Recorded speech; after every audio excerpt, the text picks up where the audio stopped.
वहीं MCD mayor चुनाव को लेकर बीजेपी ने यू टर्न लिया है। जहां बीजेपी ने पहले चुनाव लड़ने से मना कर दिया था, वहीं अब बीजेपी ने नामांकन के आखिरी दिन अपने उम्मीदवारों के नामों की घोषणा कर दी है। बीजेपी ने रेखा गुप्ता को मेयर और कमल बागड़ी को डिप्टी मेयर पद के लिए अपना उम्मीदवार बनाया है। देखिए एमसीडी मेयर चुनाव से जुड़ी हमारी एक खास रिपोर्ट। मेयर चुनाव में बीजेपी का यू टर्न। मेयर और डिप्टी मेयर का चुनाव लड़ेगी बीजेपी। नामांकन के आखिरी दिन बीजेपी ने की घोषणा। रेखा गुप्ता और कमल बागड़ी को बनाया उम्मीदवार।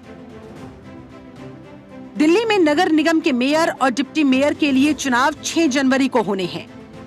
इसे लेकर सियासत के बाजार भी गर्म हैं, जहां बीजेपी ने यू टर्न ले लिया है। जहां दरअसल नामांकन के आखिरी दिन बीजेपी ने अपने उम्मीदवारों की घोषणा की है। बीजेपी ने मेयर पद के लिए रेखा गुप्ता को अपना उम्मीदवार चुना। वहीं डिप्टी मेयर के लिए कमल बागड़ी को अपना उम्मीदवार घोषित किया है। इसके अलावा स्टैंडिंग कमेटी के मेंबर के लिए बीजेपी की ओर से कमलजीत सहरावत, गजेंद्र, पंकज लूथरा उम्मीदवार होंगे।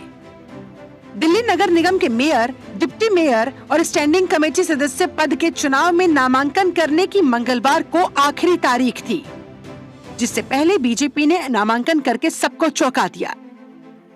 जहां पहले बीजेपी एमसीडी चुनाव में मेयर पद के लिए अपने प्रत्याशी को उतारने से मना कर रही थी, लेकिन बीजेपी ने यू टर्न लेते हुए दिल्ली मेयर पद के उम्मीदवार के रूप में रेखा गुप्ता के नाम की घोषणा कर दी।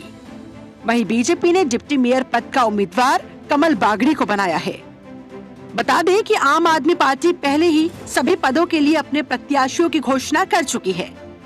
आपने जहां मेयर के पद के लिए डॉक्टर शैली ओबरॉय और डिप्टी मेयर के लिए आले मोहम्मद इकबाल को अपना उम्मीदवार बनाया, तो अब रेखा गुप्ता का मुकाबला आम आदमी पार्टी की उम्मीदवार शैली ओबरॉय से होगा, जबकि डिप्टी मेयर पद के लिए कमल बागड़ी का मुकाबला मोहम्मद इकबाल से होगा।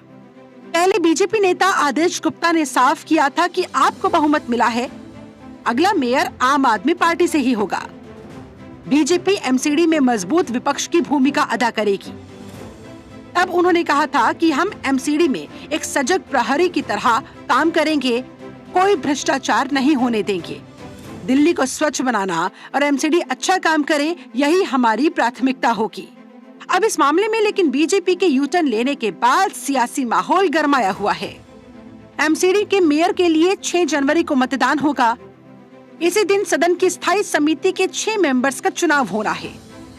एमसीडी की 250 सीटों में से आम आदमी पार्टी ने 134 सीटें जीतकर बहुमत के आंकड़े को पार कर लिया था, जबकि बीजेपी 104 सीटें ही जीत सकी थी। अब 6 जनवरी को होने वाले मेयर के चुनाव को लेकर सभी की नजरें टिकी हुई है। ब्यूरो रिपोर्ट, जनतंत्र टीवी।